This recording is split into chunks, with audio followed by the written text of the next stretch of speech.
옛날에 어떤 학생이 학교에서 음악 시험을 보게 되는데 그 음악 시험의 주제가 작곡가와 그 작품명을 연결하는 문제인데, 예를 들면 대표적으로 슈베르트의 숭어 이런 겁니다. 근데 이런 게 잘 안 외워지거든요. 그래서 고민하고 있으니까 엄마가 와서 야, 뭘 고민하냐, 다른 거 생각할 것도 없어. 슈베르트도 시옷이잖아, 숭어도 시옷이잖아. 그러니까 무조건 시옷 나오면 시옷만 쓰면 돼. 그렇게 외운 거예요. 그 다음날 시험을 보러 갔는데 슈베르트가 나온 게 아니라 베토벤이 나온 겁니다. 시옷이 나와야 숭어를 쓸 텐데 베토벤은 비읍이니 고민하다가 붕어 이렇게 쓰고 나왔다. 붕어라는 작품은 없죠. 아이들은 그 부모가 색칠해 가는 대로 그 백지 상태였던 아이의 인생이 조금씩 원래 채워져 가는 것이거든요. 유명한 자녀교육 박사님, 우리 오은영 선생님이 그런 이야기를 하더라고요. 부모에게 있어서 자녀는 미래의 희망이고 자녀에게 있어서 부모는 우주다, 그런 말을 해요. 그 말이 참 멋있더라고요. 자녀들에게 있어서 부모는 우주예요, 우주. 그러니까 부모 그 자체가 그냥 세상이에요.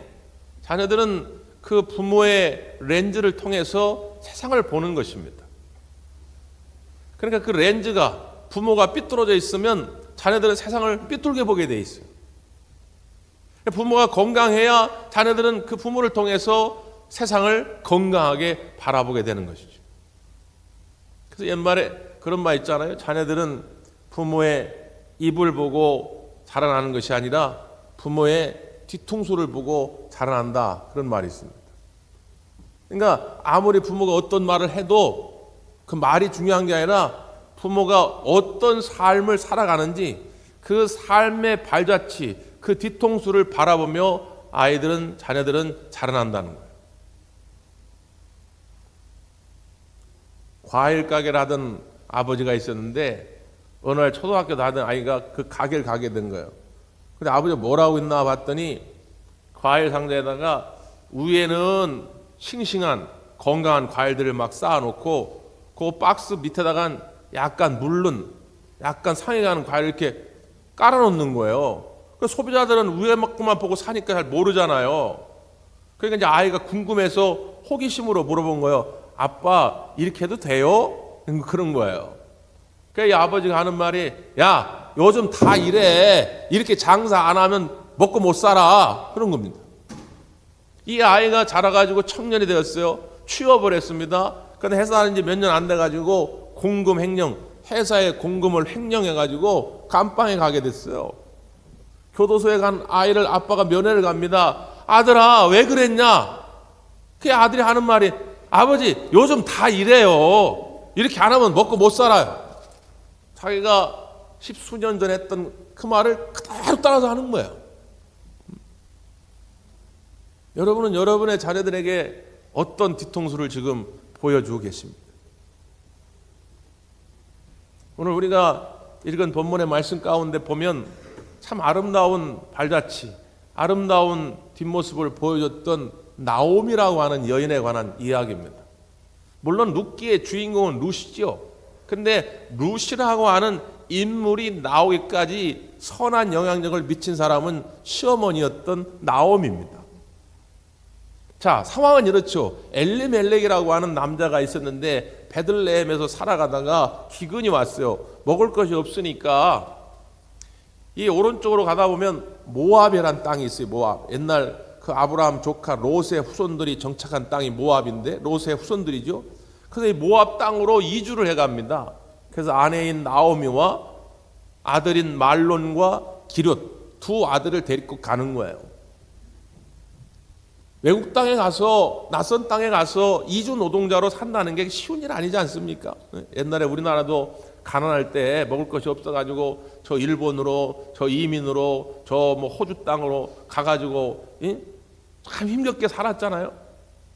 지금 이제 우리가 잘 살게 되니까 반대로 저 동남아나 뭐 저 중국 조선족이나 아프리카에서 우리나라에 와가지고 노동자로 살아가는데 그 삶을 보면 참 힘들어요. 그러니까 이 엘리멜렉의 삶도 굉장히 고달팠을 겁니다. 그러다 보니까 일찍 죽었어요. 두 아들은 그 모압 땅에 살던 모압의 여인과 결혼을 했는데 이 두 아들도 어찌된 일인지 얼마 지나지 않아 또 죽었어요. 그래서 이 가문에는 이제 나오미와 두 며느리 오르바, 룻 세 여인만 남게 된 것입니다. 남편 없이 아들 없이 이국 땅에서 살아간다는 게 얼마나 힘이 들겠습니까? 그때에 복된 소식이 하나 들려지는데 자기 고향 베들레헴을 하나님이 보살펴 주셔서 이제 살 만큼 됐다는 거예요. 옛날에 60년대 70년대 미국으로 이민 갔는데 90년대 이후에 우리나라 잘 살게 되면서 역이민 이민 갔던 사람들이 다시 우리나라로 돌아오는 일들이 많이 있었거든요. 마찬가지로 모압으로 갔지만 10년 넘게 살았지만 이제는 다시 베들레헴에도 먹을 게 생겼다고 하니까 돌아오는 거예요. 고향으로. 돌아오는 중에 일어난 일입니다. 이 시어머니 나오미가 곰곰이 생각해 보니까 돌아가서 집도 없고 땅도 없고 뭐 당장 생계를 유지할 방법은 없지만 그래도 자기는 자기의 고향이니까 가면 아는 사람도 있고 외로움도 달랠 수 있고 어떻게 비비다 보면 먹고 살아갈 수 있겠지 라는 마음이 들지만 두 며느리는 참 안타깝단 말이에요. 두 며느리는 모압이 고향입니다. 거기서 청년 시절을 다 지냈고요. 다시 같이 이 베들레헴으로 돌아간다 해도 이 두 며느리에게 당장 뭐 물려줄 재산이 있는 것도 아니고 거기 간다고 무슨 남자가 있는 것도 아니고 말이죠. 그래서 이 시어머니 나오미가 두 며느리에게 하는 말이에요.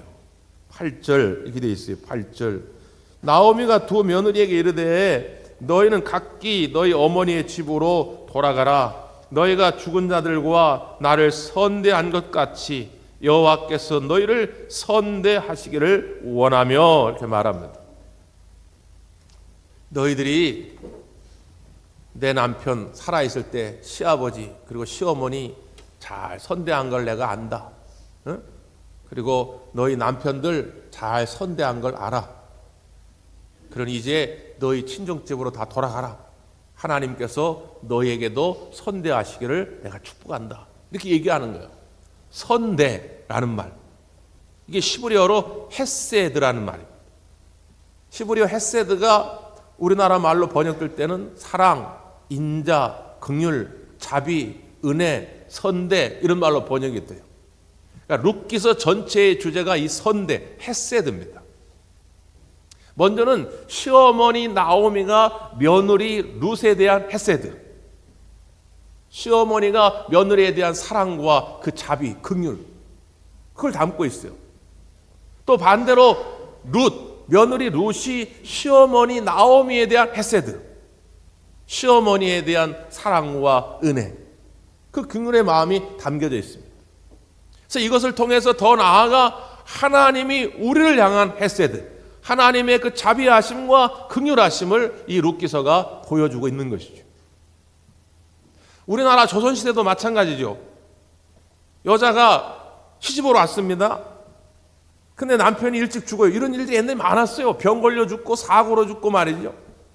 그래서 친정집으로 돌아가려면 친정 아버지가 반대를 합니다. 야, 너는 이제 그 집 식구야. 너 그 시집에서 죽을 때까지 살아. 옛날 우리도 그랬던 것처럼 지금 나오미가 살던 이 시대도 마찬가지입니다. 예를 들어서 남편이 없다 할지라도 이 며느리들만 데리고 간다 해도 욕할 사람 아무도 없어요. 야, 너희들 나 늙었으니까 나 죽을 때까지 너희들 나를 봉양해라 해도 뭐라고 할 사람이 없다 그 말이에요. 그럼에도 불구하고 이 나오미 어머니의 선대하심이에요. 이 자비한 마음을 가지고 자기의 인생이 아니라 며느리들의 인생 그 행복을 위해서 그들을 놓아주기로 결심한 것입니다.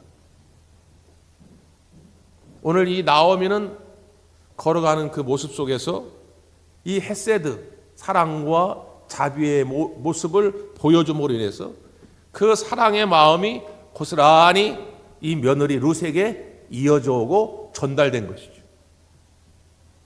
어린이 주일이 기다려지는 자녀들이 있죠. 물론 이제 막 장성하고 그러면 별로 안 그러겠지만 이제 막 자라날 때는 그걸 기다리잖아요. 뭐 저도 어렸을 적에 장난감 막 사달라고 어머니에게 졸르고 막 그랬는데, 여러분 무엇을 사주든지 간에 거기에 사랑의 마음이 담겨져 있지 않으면 그 선물은 의미가 없습니다. 그럼 자, 이걸 바꾸서 이야기하면 그 선물의 내용이 중요한 게 아니다 그 말이에요. 뭘 사줬는지가 중요한 게 아니라 우리의 자녀들에게 이 따뜻한 사랑의 마음을 물려만 줄 수 있다면 가장 값진 최고의 선물인 줄 믿습니다. 우리의 자녀들이 장난감이 없어서 죽는 게 아닙니다. 네?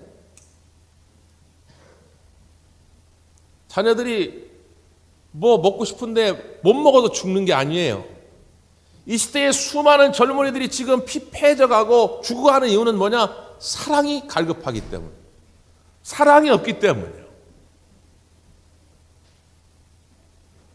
예전에 참 우리나라가 못 살아가지고 저도 어렸을 때 그런 경험을 많이 했는데 한 달에 한두 번은 꼭 정전이 돼요. 지금 우리나라가 전기가 넘쳐나지만 옛날에는 전기가 부족해가지고 항상 집에다가 초나 손정등, 전문 용어로 후라시를 항상 준비해 놓잖아요. 그러니까 이제 저희 집에서 전기가 탁 나잖아요. 그럼 저희 아버지는 제일 먼저 초나 손정등 있는 곳으로 갑니다. 가정을 밝혀야 되니까. 그럼 어린 나이에 저는 어디로 뛰어갈까요? 엄마 품으로 뛰어갑니다. 무서우니까 엄마 하고 엄마 품으로 뛰어가요. 그럼 저희 어머니가 저를 이렇게 품에 안아주면서 아유 성아 괜찮아, 아유 괜찮아, 무서워하지 마, 엄마가 있잖아. 어린아이 자녀의 마음속에는 그 집이 의리의리해서 안식을 얻는 게 아니에요. 그 집에 무슨 먹을 것이 많아가지고 안식을 누리는 것이 아니다 그 말이에요. 그 사랑의 품 안에서 자녀들은 안식을 누립니다. 그래서 교육 전문가들이 하는 이야기가 있어요. 자녀들에게 절대로 하지 말아야 할 말, 뭐 예를 들면 야 이 바보 같은 놈아 이런 말, 야 이 빌어먹을 놈아 이런 말. 옛날에는 우리 부모들이 그런 말 많이 했단 말이에요. 야 너 그러려면 나가 이런 말. 야 시끄러워 너 조용히 해. 여러 가지 말이 있는데 제 일로 꼽는 절대로 하지 말아야 할 말. 내가 너를 왜 낳는지 모르겠다. 내가 너를 낳고 내가 진짜 왜 미역국을 먹었는지 몰라. 여러분 농담이라도 이런 말들은 절대 하지 마시기 바랍니다. 이건 그 인생의 가치 자체를 그냥 다 없애버리는 거예요. 여러분 이 땅에 태어난 모든 영혼은, 모든 생명은 하나님의 계획 가운데 이 땅에 온 줄 믿습니다. 하나님의 사랑받기에 온 것이지 그냥 태어난 사람은 없어요. 저와 여러분 또 여러분의 모든 자손들은 하나님의 사랑받기 위해 태어난 존귀한 존재인 줄 믿습니다. 그러니까 그들에게 이 사랑의 모습을 계속 보여줘야 돼요. 저는 어린 시절에 아직도 잊지 못하고 이해 못하는 것 중에 하나가, 저희 어머니는 사람의 집에 오면은 그 누구라도 그냥 돌려보내질 않아요. 아무 관계도 없는데 처음 온 사람인데. 저희 집에 옛날에 우체부 아저씨가 이렇게 자주 왔거든요. 우체부 아저씨가 거의 2, 3일에 한 번씩 와가지고 우편물을 이렇게 주고 가는데 오면 꼭 요구르트라도 하나 주고, 요구르트 없으면 뭐 그냥 물이라도 한 잔 떠. 아니 그분은 그냥 월급 받고 자기 일 하는 분이에요. 뭘 우리에게 뭐 특별히 감사할 게 없는 건데 꼭 뭘 이렇게 줘요. 뭘 줘. 그걸 보면서 저의 마음에도 그런 사랑이 싹 틉니다. 그래서 저도 길 가다가 그 청소 아저씨 있잖아요. 환경미화원 아저씨 보면 여러 번 제가 음료수를 사줬어요. 그분들도 월급 많이 받고 그냥 일하는 거예요. 자기 일 하지만 이 사회를 위해서 수고하는 분들 위해서 뭐라도 하나 드리고 싶은 마음. 여러분의 자녀들에게 여러분의 따뜻한 사랑의 마음이 잘 개성되어지기를 간절히 바랍니다.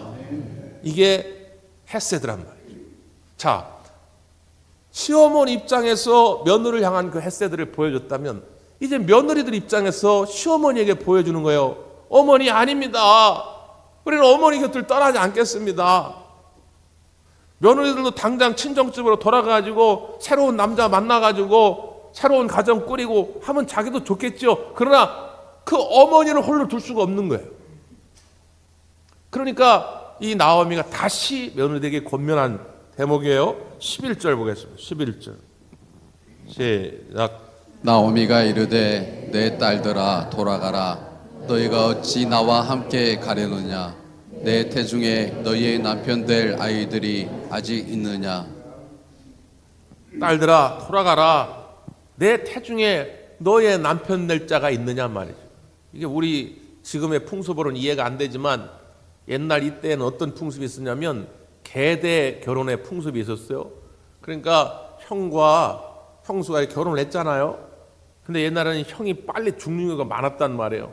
그럼 이 형수를 내쫓을 수도 없고 그냥 둘 수도 없고, 그래서 그 밑에 남동생이 형수와 결혼합니다. 이게 계대 결혼의 풍습인데 이게 가정을 지키고 가문을 지키기 위한 그런 방편이었다 그 말이에요. 자, 그러면 이제 이 두 며느리가 남편이 다 죽었잖아요. 그러면 방법은 뭐냐? 그 동생하고 다시 결혼하는 수밖에 없어요. 그러려면 이 나오미가 늦둥이 아들이 또 있어야 한다 그 말이에요. 야, 너희들 나도 지금 남편이 없는데 새로 남편을 얻어가지고 그 늦둥이 동생 날 때까지 너희들 기다리겠느냐? 그러니까 말도 안 되니까 너희들 그냥 돌아가라. 너희들 친정집으로 가라는 거예요. 그러니까 그 길 한복판에서 이 세 여자가 부둥켜갖고 엉엉 웁니다. 엉엉 울어요. 그래서 결국 오르반은 그 어머니에게 인사하고 친정집으로 돌아가지요. 그런데 이 룻은 그 시어머니 며느리를 붙쫓았다 이렇게 표현해요. 붙쫓았더라. 요즘 현대어는 아니, 요즘 잘 쓰지 않는 말인데 순 우리말이죠. 사전적인 의미는 뭐냐면 존경하고 섬기며 따르니라, 뭐 그런 뜻이에요.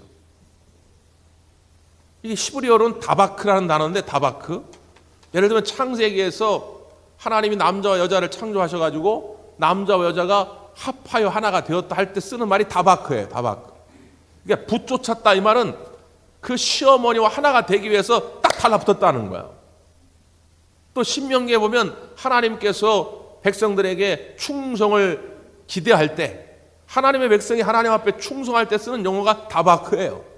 그러니까 이 룻은 시어머니에게 모든 걸 다 맡기기로 하고 붙쫓았다 그 말이에요. 여기서 우리의 신앙의 모델을 보는 거예요. 우리가 하나님을 섬길 때도 이런 마음을 섬기는 거죠. 하나님을 붙잡겠습니다. 비록 시어머니를 따라간다 해가지고 뭐 돈이 생기는 것도 아니고 집이 생기는 것도 아니고 땅이 생기는 것도 아니고 무슨 좋은 남자가 생기는 것도 아니지만 이 룻이 시어머니를 따르듯이 하나님, 우리도 하나님을 붙쫓아 가겠습니다. 이런 결단이 여러분 가운데 있기를 바랍니다. 그러면서 이 룻이 시어머니에게 그 이유를 설명하는 거예요. 내가 왜 시어머니 나오미를 이렇게 따라가느냐, 내가 당신을 왜 붙잡기로 했느냐, 그 이유를 설명하는 거예요. 이게 참 아름다운 고백입니다. 자, 14절 말씀이죠. 16절 시작. 룻이 이르되 내게 어머니를 떠나며 어머니를 따르지 말고 돌아가라. 강권하지 마옵소서. 어머니께서 가시는 곳에 나도 가고 어머니께서 머무시는 곳에서 나도 머물겠나이다. 어머니의 백성이 나의 백성이 되고 어머니의 하나님이 나의 하나님이 되시리니. 아멘. 자꾸 돌아가라고 하지 마세요. 어머니, 나는 어머니만 따라갈 겁니다. 왜냐? 어머니의 하나님이 나의 하나님이 되시기 때문입니다. 이 고백이에요. 여러분, 이 룻은 모압 여인입니다. 이방신을 섬기던 사람이에요. 그런데 이 모압에 살던 이 룻이 어떻게 하나님을 알고 나도 하나님을 믿겠습니다라고 고백하게 됐을까요? 그 통로, 그 계단이 되었던 것은 시어머니 나오미 때문이에요. 나오미의 그 믿음을 보면서 이 며느리 룻도 하나님이 정말 살아계시구나, 우리 어머니를 보니까 정말 하나님이 우리를 돕고 계시구나 라고 하는 마음을 갖게 되니까 나도 어머니가 믿는 하나님을 나의 하나님으로 삼겠다고 고백하는 것이죠. 여러분의 자녀들이 그 입술에서 이 고백이 꼭 이루어지기를 바랍니다. 우리 아버지의 하나님이 나의 하나님이 되시고 우리 어머니의 하나님이 나의 하나님이 되시리라. 그렇게만 할 수 있다면 여러분은 잘 사신 거예요. 아주 잘 사신 거예요. 다윗이 나이가 들어 죽을 때가 됩니다. 그러니까 아들 솔로몬을 불렀어요. 그리고 마지막 유언을 합니다. 열왕기상 2장 2절의 말씀인데요. 내가 이제 세상 모든 사람이 가는 길로 가게 되었노니 너는 힘써 대장부가 되고 내 하나님 여호와의 명령을 지켜 그 길로 행하여 그 법률과 계명과 율례와 증거를 모세의 율법에 기록된 대로 지키라. 그리하면 내가 무엇을 하든지 어디로 가든지 형통할지라 말씀합니다. 다윗이 왕으로서 아들 솔로몬에게 해줄 말이 많았겠지요. 야, 너희 신하라고 다 신하 아니다. 어떤 놈이 충신이고 어떤 놈이 간신인지 그 잘 구별해야 돼. 뭐 이런 방법을 알려줄 수도 있었을 것이고, 야, 나라 경제가 최우선이다. 먹고 사는 게 제일 중요하니까 이 나라 경제를 위해서 너 이러이러한 정책을 펴야 된다.